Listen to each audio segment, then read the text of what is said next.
The story starts at Camp Pineway, a summer camp in the middle of the forest. The camp owners, Gene and Kathy, are relaxing by the lake. Everything is peaceful, but then they run out of beer. Kathy goes to get more, leaving Gene alone, which is never a good idea in scary stories. When Kathy comes back, she sees something terrible. Gene is dead, and someone stuffed a guitar in his mouth. She runs to the car and locks herself inside. But it's too late. The killer is already there. A knife cuts through the seat, and Kathy is killed. The person who did it is wearing a creepy devil mask. That's when we know this camp will be full of horror. The camp hasn't opened yet. The kids will arrive in 2 days. But the next morning, the camp counselors start to arrive. There are 11 of them, and they used to be campers at this camp when they were younger. Now, they've come back to help the new kids. Their names are Jason, Mike, Claire, Shannon, Isra. Jason is the oldest at 24, but his life isn't going well. He comes back to this camp every year because he doesn't know what else to do. The others tease him, especially because his mom had to drop him off while everyone else drove themselves. Jason feels stuck in life. He doesn't have any real friends, and even his ex-girlfriend Claire doesn't talk to him much. Demi stands out the most. She's a popular social media influencer who loves filming everything. As soon as she arrives, she makes Jason help her record videos. But after filming, she walks away without even saying thank you. Ari is a quiet guy who wants to be a screenwriter. He shows his new story to Shannon, but they're interrupted by Chris and Bobby. Shannon and Chris seem to like each other, but neither one wants to admit it. Chris and Bobby also have a strange connection. Bobby's old stepdad is now married to Chris's mom. They even share a car, which makes things feel a bit weird, but they're still good friends. Jason tries to fit in with the others, but they all say the same thing. "You came back again?" He pretends not to care, but it clearly bothers him. When he sees Claire, she tells him she only came because she recently broke up with someone. If she were still dating that guy, she wouldn't have come. Jason wants to tell her about his life, but there's nothing new to say. He's still the same. Later, Jason checks the camp office and sees no one there. There's just a note saying Gene and Kathy had an emergency and will return in the morning. It asks someone to look after the camp. Jason feels excited. Maybe this is his chance to be a leader. He gives a little speech to the others, but no one really listens. Still, he tries his best. One of the first things he does is collect everyone's phones, since no screens are allowed at camp. After that, everyone starts getting comfortable. Jason teaches Claire how to shoot arrows. He also tells her he was personally invited by Gene and Kathy and believes they are testing him to see if he can handle things alone. Claire just gives a small smile. She doesn't really believe it. Meanwhile, people start pairing up. Bobby tries to impress Demi, but she's already dating Mike. Bobby gets annoyed and walks off. Jason tries to talk to him, but Bobby doesn't even remember who Jason is. Jason reminds him that they've spent 8 summers at camp together. Bobby never paid much attention to Jason. He was always focused on girls. But even that never worked out well for him. Later, Bobby tries to impress Miley by pretending to be vegan like her. But his plan fails and just feels awkward. We also learn something important. Ari is very allergic to nuts. Even smelling them makes him nervous. Now back to the scary part. That night, Demi is alone in her cabin. The killer sneaks in behind her. We don't see everything, but we know she's killed. There's blood everywhere. At the same time, Miley sneaks into the kitchen to eat a burger, even though she says she's vegan.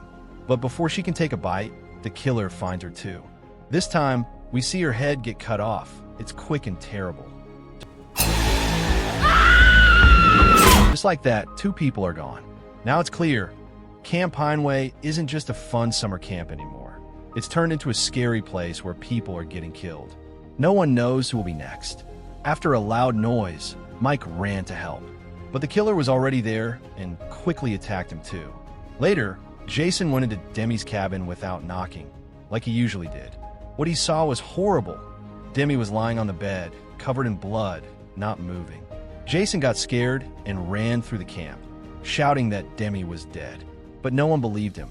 They thought he was making a sick joke. Jason tried to call the police, but all the phones were missing. Things were getting worse fast. Finally, the group went to see for themselves. Demi's body was gone. but the bloody sheets were still there. Now, they knew Jason was telling the truth. Scared, everyone rushed to the cars to escape, but none of the cars would start. The killer had broken them all. With no way out, they ran into a cabin and locked the doors. Then someone noticed Miley and Mike were missing. They needed help fast. The only hope was the old landline phone in the main building. Jason said he'd go, but Claire didn't want him to go alone. So Jason, Ari, and Ezra went together. When they got there, the phone didn't work. The line had been cut. Then they found something awful in the fridge, Miley's head. The boys panicked and ran in different directions. Jason made it back to the cabin and told the others what happened. But Ari and Ezra didn't come back. Everyone waited, but time passed, and still no sign of them. Noelle had an idea. She liked spooky stuff and suggested doing a seance using a Ouija board to talk to spirits. The others weren't sure, but they joined her anyway. She tried to talk to Ezra's spirit and asked if he was dead. The board said yes. When she asked who killed him, it said, "I don't know." She then tried to talk to Demi's spirit, but suddenly the door opened. Ezra walked in alive, so the seance had been fake after all. Before anyone could say anything, Bobby freaked out and sprayed bear spray in Ezra's eyes. Ezra fell to the ground in pain, but he was okay. But Ari wasn't. The killer had tied him up. When Ari tried to run, the killer stabbed him with a knife that had peanut butter on it. Knowing Ari was really allergic to nuts, Ari died quickly, and the killer dragged his body away. Back at the cabin, Ezra said something shocking. He thought Jason was the killer. He said Jason had taken all the phones, spread panic, and kept wandering off alone. Maybe Jason was mad and wanted revenge. Everyone believed him. They tied Jason up and taped his mouth shut. Then they grabbed kitchen tools and planned to scare a confession out of him. Bobby stayed behind to watch him, but Claire didn't think Jason was guilty. Quietly, she untied him and told him to run before the others heard him. Jason didn't want to leave. He still wanted to help. So they kept moving and found something awful: the dead bodies of Jean and Kathy, the camp owners. Now, there was no one left to save them. Jason told Claire to stay safe while he went back to help the others.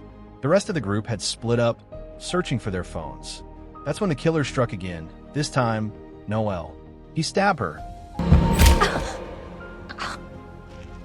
then tried to crush her head with a rock. But before he could, another person wearing the same scary devil mask appeared. There were two killers all along. The second one took off his mask. It was Mike. Mike and Demi had planned all of this together. They wanted to become famous by pretending they were the only two survivors of a camp massacre. Chris walked in and saw them kissing. He was shocked they were both alive. The others came too and felt relieved. They still thought Jason was the bad guy. Mike and Demi quickly made a plan. Blame everything on Jason. They would kill the others and say Jason did it. They even made a video saying Jason had gone crazy and tried to murder everyone. As Jason came back, Mike attacked him and knocked him out. Then the killing started again. Ezra's leg was broken, and he was killed with an axe to the head. It was the scariest moment in the movie. Chris was next, but Bobby tried to save him by jumping in and fighting the killer. Bobby was brave and risked his life. Claire showed up just in time and helped Bobby. During the chaos, everyone realized the truth. Mike and Demi were the real killers. Claire ran to help Jason, while Bobby fought with Mike again. Their fight was so intense, it set a cabin on fire. Bobby finally stabbed Mike in the neck, ending him for good. Demi tried to get Jason to join her. She said he could be famous too. But Jason didn't care about fame. Just then, Claire came back with a bow and arrow. Demi rushed at Jason with a knife, but he dodged. Claire shot an arrow that hit Demi right in the eye. Even then, Demi didn't die right away. She fought and kicked until she pushed the arrow deeper into her own head. Finally, she was gone. The cabin was on fire. But Jason ran in to save Bobby one more time. He wasn't going to let his friend die after everything. At the end, Chris and Shannon showed up, but what happens to them next isn't clear. The movie ends on a scary and dramatic note. Jason and Claire survive the nightmare, but what comes next is still unknown.